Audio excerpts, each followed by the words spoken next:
Le chef de la division électricité du CNHU, un agent et 2 électriciens d'une structure en charge du générateur d'oxygène du service d'anesthésie-réanimation du CNHU qui avait été placé sous mandat de dépôt suite au décès de 4 patients survenus au CNHU le vendredi 7 octobre 2022 ont comparu mardi 8 novembre 2022 devant le juge au tribunal de première instance de Cotonou.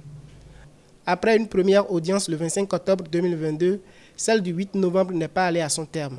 Ceci en raison de l'apparition d'un nouvel élément dans le dossier. Il s'agit d'un rapport de la Société béninoise d'énergie électrique SBEE sur réquisition du ministère public. Je pouvais m'insurger autrement puisque le débat étant clos. Une pièce qui vient encore au débat doit être discutée. Mais j'ai souhaité, en attendant d'en prendre copie, que la SBE comparaisse à notre prochaine audience. Avec ce nouveau document, notamment le rapport de la SBEE versé au dossier, le procès a été renvoyé au 22 novembre 2022.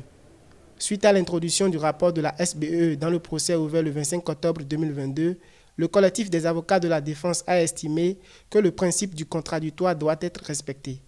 Une condition qui favorisera la consultation de ce rapport et l'interrogation du concepteur.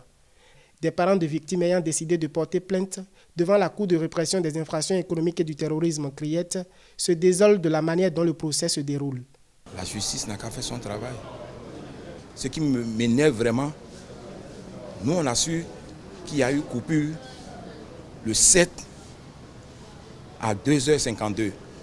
Selon nos informations, la coupure a eu lieu déjà vers 2h30.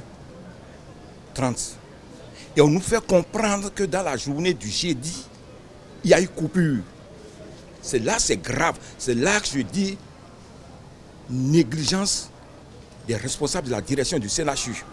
À noter que les parents des victimes plaident pour l'impartialité de la justice dans ce dossier. En dehors d'un communiqué du gouvernement présentant les condoléances du gouvernement aux familles éplorées, des parents de victimes n'ont reçu à ce jour aucune visite des autorités.